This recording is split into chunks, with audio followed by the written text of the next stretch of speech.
Welcome to That Indie Runner. So basically, this page is the home of the Run Revolution movement. And over the years, I've wanted it to be an inclusive space for runners across the world. So what I've done is feature runners from across the world. It's always been sort of a static format where it's on the blog and on the Instagram page, but I've never really done these lives or had video content. Hmm. But with the advent of COVID happening and everything being digital, I just took the chance to try and create this video content because I noticed that people don't really read anymore. They want to see everything on their screens. Yeah. So this is why I'm having these sessions, and also next month in South Africa is Women's Month. So I Hmm. wanted to feature women from around the world. Your everyday, can I say everyday athletes? People who exercise for the joy of exercising, Hmm. who are fit, and not necessarily runners, but across the different sporting codes and fitness activities. So to start our session tonight, I'd just like you to tell our audience who Sophia is. Well, my name is Sophia. I am a pre-health student and I'm aspiring to become a physician. And I'm really big into adventures, trying new things, physical activity, anything in that area. It's like something I love to do. I actually wanted to ask you about your school Hmm. because I saw your handle says pre-medical blogger. So our system in South Africa is different. Right after high school, you go into university to study to be a doctor, Hmm. and you study for 6 years, and then after that, you go straight into the hospital environment and you are a doctor. So Hmm. I know that in America, you need to study your degree first, Hmm. and then after that, you go on to grad school and you either study medicine or law or something else. Yeah, I mean, so say for example, for me, on the pre-med track, you would do 4 years of undergrad, and there are certain prerequisites that you take in order to apply to medical school. So you take bio, chem, physics, organic chemistry, biochem, blah blah blah. There's a whole list of classes that you need to take, and then once you fulfill those requirements, you do have to take an exam called the MCAT, and that's like a standardized exam for the entrance to medical school, and then you apply to medical school, which is 4 years, and then after the 4 years you graduate with your medical degree, but then you go on to residency, and then that's when you hone in on the specialty that you're interested in. So right now, which path are you on? So I finished my undergrad degree and I did all the prereqs and the exam, so now I'm applying to medical school. Oh, nice. Is there a specific medical school that's like your number one choice? Number one, I don't have a number one, but I mean, anywhere in the East Coast, I'll be happy. I always, I always had this idea in my head that everybody in America wants to go to John Hopkins, Oh yeah, but I I mean, guess yeah, for sure. I feel like the school, yes, is important, but I mean, you'll get a great education wherever you go, to be honest. So for me, I'm not gonna let the school like dictate, completely, what I want to do. I just know I want to become a physician. So wherever I end up. that's true. The school doesn't matter because at the end of the day, you're gonna be working in the hospitals Mhm. with people from different schools anyway. Um, in terms of a physician, as a physician, as specialist, so I'm using Grey's Anatomy here as a reference, or New Amsterdam, because that's the idea that we have here of medical school and doctors in America. Uh-huh. So as a physician, somebody who's specialized, is it a surgeon or just a general doctor? Well, there's different specialties that you can specialize in. So you can go into surgery, but you can also go into pediatric, emergency medicine, urology, endocrinology. There's just so many things that you could get into. So there's a lot of specialties. Is Uh, there a specific specialty where you are just looking at it like, I really want to do this one? I'm thinking emergency medicine. So emergency medicine is like code black, ER. Hmm. Okay, Yeah. that seems really. I hope you don't end up at the code black hospital because that seems really hectic. Yeah, I I mean, it can watched the get series. hectic, but I don't know. I like adrenaline rush activities, so I think I'll fit in. I was recent. What was I watching? So I watched the Code Black documentary and the series, and I think recently I was watching Lennox Hill, Hmm. and they had a doctor there who was working in the ER department. So they shot the series before COVID, and then they also showed it during the COVID stages and how those doctors were affected. It was a pretty interesting documentary. It's on Hmm. Netflix. I don't know if they've released it in America. They should have. That I'm not too sure. I personally haven't seen it yet, but now that you said it, I'm gonna look after to see because it sounds interesting. I liked it because it really showed the reality of the hospital environment Hmm. versus what we see on, shows. Yeah. Actually was telling Alicia before this that unlike Grey's Anatomy, the doctors are doing everything. You Hmm. don't see a single nurse, you don't see a single radiographer or any of the hospital admin staff. It's hard. A lot of things blend in the hospital, and I mean, everyone works together, but at the same time, you do have to just sometimes do it yourself. If I mean, someone's life is on the line, you know. That's true. That's true. I just want to tilt this up a bit. Yeah, that's perfect. So I just wanted, the reason why I invited you here is because I was just scrolling on Instagram and I saw your post and there was a myriad of activities from yoga to acro yoga, skipping, swimming, hiking. I was just like, I really need to reach out and just get to know, like you do so many fitness activities. Hmm. Which ones are your favorite, or like your staple activities? That's so hard. I feel like one favorite, I would say maybe ice skating and salsa. Those two are my staples. Those two I really like. So those two are the ones that you do regularly. I mean, honestly, I interchange all of them all the time. So it's kind of hard to say regularly. I would say like calisthenics is a regular thing, like, push ups, sit ups, squats, those things definitely more regular. But things that I'm like actively working to get better at, I would say Mm, salsa and ice skating. I'm sure your core is fit and stable from the calisthenics that Yeah, you've been doing. it's under And construction.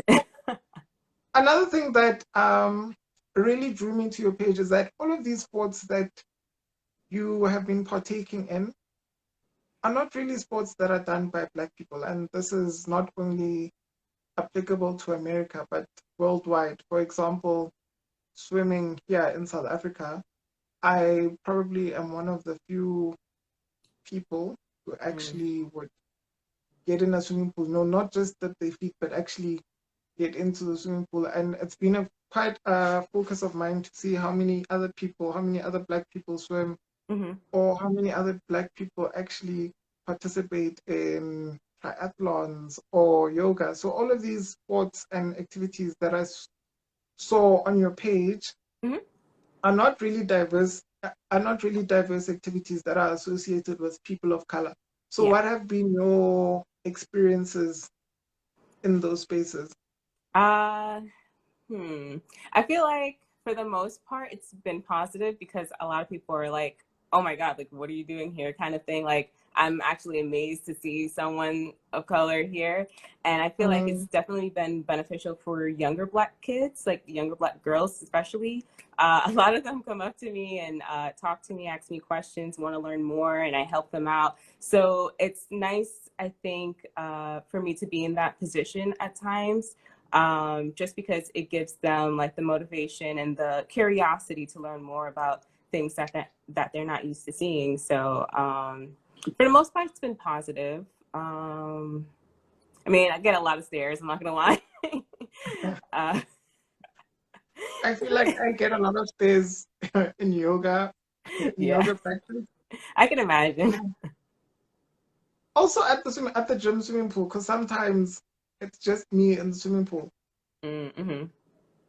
I think swimming is a big thing that like needs to be discussed in the Black community because I feel like even to this day, statistically, it's very unbalanced and it's something I feel like needs to change. And it's not even an activity that is like a leisurely activity. It's actually a life-saving Yeah, exactly. activity, I which agree. is not instilled in us growing up or anything. So I Hmm. think it really, I really want it to be a focus of mine to kind of grow that space to see more Black people in the swimming pool. Same. Hmm. Um, I've got a comment here from Why So Fab. She says, I used to know how to swim too, but I forgot.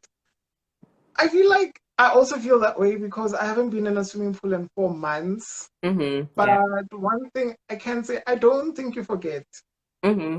Once you start going, Once your head is in the water, I don't think you actually forget how to swim. Because also, if you do forget how to swim, you're going to drown. So, your, your muscle memory and your yeah, brain will kick in to try and save you. So, why so fab? As soon as you get a chance to get in the swimming pool, try. yeah. I, Try, do a few strokes. You will not die. My next question for you is how do you balance it all? You're a student, but you also take part in so many of these activities. hmm. How do you make time in your schedule? That honestly it's difficult. I feel like it's a journey that I'm going to be on for the rest of my life, just because Mm, the field that I'm going in is so demanding, and these activities they take time and effort as well. So I think it's just learning when to say no to certain things and when to just relax and take the time that you need to focus on whatever you're doing. So there are a lot of times where for blocks at a time, I can't do any physical activity that's like crazy. I just, mm, do something at home real quick or go out for a run or something really simple because I have to study. I mean, these things are, you know, very detailed and such. So, sometimes I have to sacrifice. But I mean, there is a will. I feel like when there's a will, there's a way. So I find a way to fit it in either on the weekend or find some way to fit it in. Yeah. I was on a similar, so I was studying for something similar to the MCATs, I think for the last 2 years. Hmm. And because of the content and because I'm also working, Hmm. I wasn't finding time to actually study. And as Yeah. a result, I couldn't run, I couldn't do anything, and Hmm. my weight just shot up. So now that it's locked down and that part is over, I actually have time to exercise, and that weight is slowly Yeah. coming off. But here in South Africa, I know that the medical interns will work like a 30-hour call. Are the conditions the same there? Well, it depends. I mean, it varies, but they do work a lot. So, say for example, your intern year residency, it's a lot because you're learning so much. It's just like you're a physician, but you're now trying to apply what you've learned. So obviously, a lot of time goes into that. But I know people both like in residency or who have finished residency and are practicing physicians who somehow find a balance. So it's there. Mm, It's just you really need to be disciplined and focused, and that's again, I feel like it's a journey that's gonna be forever. You know. that's actually quite an interesting mix because, for example, if you went to like an Ironman race or Hmm. a marathon, the people that are at the marathons, doing the marathons, are people who are doctors, people who are lawyers, people who Hmm. work 9 to whatever time you finish your work, corporate job, and they still somehow find time to actually balance their work, their life, their other social commitments, and they still make time to exercise. So it's quite interesting how they do it. Hmm. Alicia, who was speaking to before this interview, mentioned that um, she has a commute of about an hour and a half to work, Hmm. and to squeeze in her exercise, sometimes she'll get off the train at an earlier station and run home, which I thought was very interesting Yeah, because it's that's nice. here in South Africa, our public transport system isn't really the best. So everybody has a car. As soon as you start working, your first priority is to get a car. So Hmm. also that finding a balance between driving to work Hmm. and working, leaving work and going to exercise. Some people here have mastered that art because they exercise either before work or after work. Some people even exercise during the day, Hmm. which I wouldn't be able to do. Yeah, it's Yeah, it's difficult. I feel like for me, it was a little easier, like through school, because I played sports in school. So Mm, I feel like I was able to study, but still get the workout in because I was practicing for whatever sport I was playing. So I feel like that's an easier way. But once you graduate, finding that balance is like a whole new journey. And I feel like it's difficult for a lot of people who graduate from college who are like no longer associated with their school or team to find something that works for them. Um, I mean, I hear that mm, across the board from a lot of people. It's like, how do I find like ways to stay fit when I'm not in school and I have a regular like 9 to 5, you know? that's where the social clubs and Mm-hmm. all of those sort of organized groups come into play because then you kind of have a commitment to go. We Mm-hmm. had a similar thing here. We had Nike Run Club that would operate on Tuesdays, Wednesdays, and Thursdays. So you knew after varsity or after work, you go there, you run Mm-hmm. for 5, 10 kilometers, and then you go home. I miss those days because during those days your schedule was like set. You knew that I'm running on these 3 days, and I don't have to do anything else for the rest of the week if it's a crappy week. Mm-hmm. But now that club, it doesn't exist anymore. So we kind of have to find uh, ways to mm-hmm. squeeze in the different exercises that we want to do during our week. Mm-hmm. I just want to read a comment here. Oh, why so fab was saying, and why so fab corrected me and said he. He says he does push ups right before bed when he remembers. I cannot exercise before bed. When I go to sleep, I just want to sleep.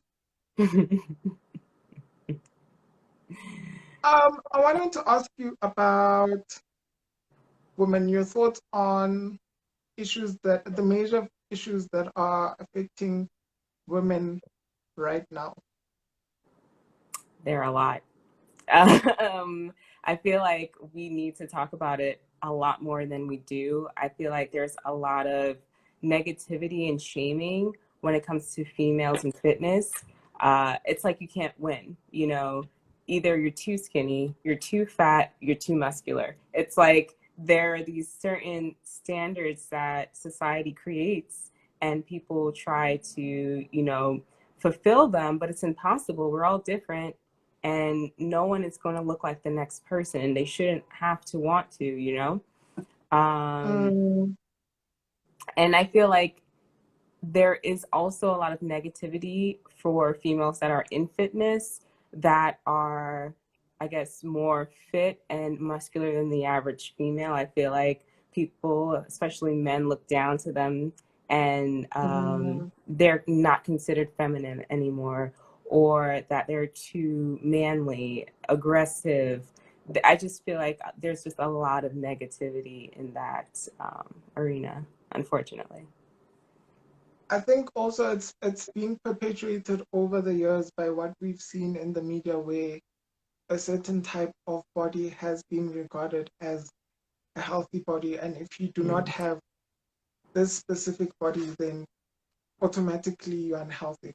Yeah, and that's definitely incorrect. There's so many people who may look aesthetically nice, but their insides aren't looking so nice. So I feel like the optimal goal should just be healthy, to feel good, to have healthy levels of, everything as much as you can, Mm, because you can look good and still have, health issues.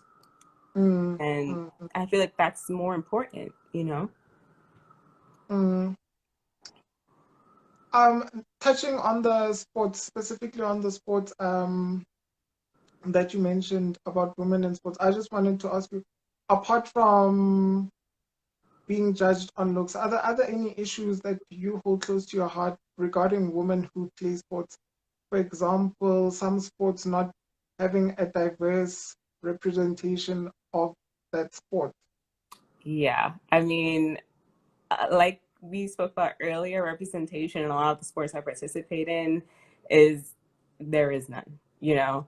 And I feel like it's definitely important to increase diversity and representation in those sports, because I feel like a lot of times people may not play those sports just because they're not aware of it. They don't see people who look like them playing it. They may not feel like it's Mm, achievable. They may not be exposed to it in their school. So, say for example, I went to a school that had lacrosse, and I ended up playing lacrosse for 4 years. But there's many schools that don't, and that's a primarily, if you want to say white sport, it is what it is. But because I was exposed to it, now I get to play it. And if people see me playing it, they may be intrigued and they may want to play. So I feel like representation, it plays a big role in who plays the sport, who's interested, curiosity, all of that. I find that very interesting because even with me practicing yoga, Mm-hmm. some people say that looks really cool, but it's not really for us Mm, I get that all the because time. Jesus. it's associated with Lululemon, smoothies, Mm-hmm. being skinny, being white, and they say that's somebody once said to me that's a level of fitness that I don't think I will ever attain. And I was so confused because I Mm. was like, yeah, here I am with my big body and I'm still doing it. Yeah. You can do it too, because you're it's not even about you being slimmer than you. The fact that I can go means that you can go too.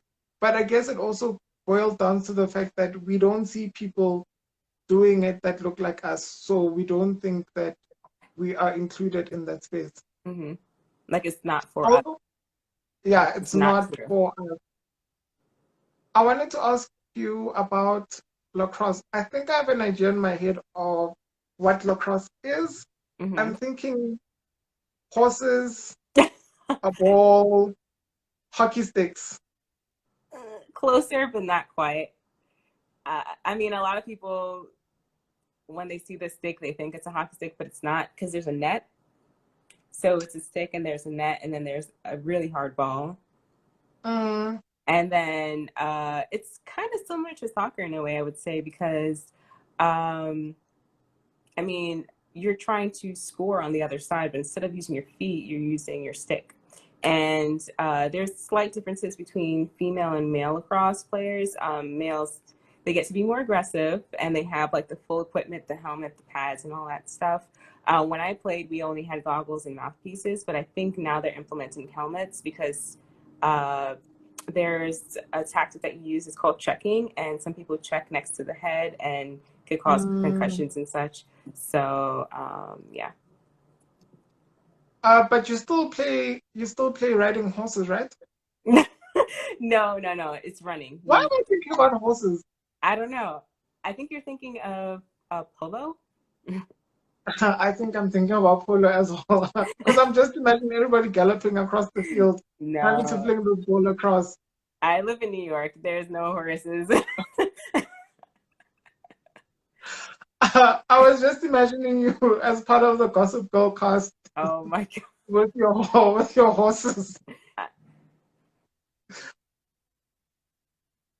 Um, oh yes, I wanted to ask you this, but have you experienced racism in the sports that you've done so far?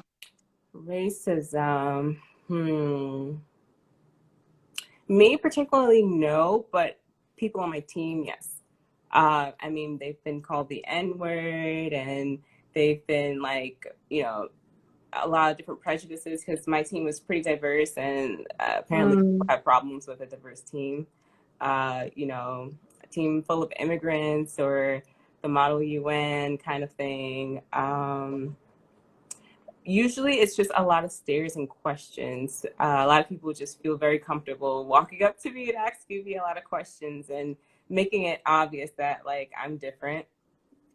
But I don't think anyone has said anything negative to me that I can think of, which I'm honestly thankful for, because I feel like there's no place for that in the activities that I'm doing. Um, mm. And it must make you feel very uncomfortable for somebody to come up to you and ask you those questions while you're playing the sport because you're playing the same sport. Yeah, it's a little uncomfortable, and you can feel it. Like I used to go to the rink a lot, the ice skating rink a lot, and I would be probably one of the only ones there, and you can tell someone's just staring and looking, and then they finally come up to you and ask you like, "How'd you get into this?" and "Why are you doing this?" And it's just like, "Oh my God, can I just skate in peace?" It's low key asking, what are you doing here? How Yeah, did you find out about our yeah. little space? Hmm. They literally like one sentence away from asking to touch your hair. Literally, which happens all the time.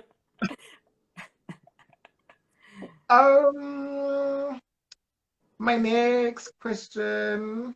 So I'm not wearing my glasses. So right now we are on lockdown. Hmm. A lot of the economic activity has been shut down for quite a while now. On Sunday, the president announced that no more alcohol is going to be sold, Hmm. and cigarettes haven't been sold since March in the country. So I just wanted to know how has the coronavirus affected you personally? I feel like definitely a lot of like plans have changed a lot dramatically.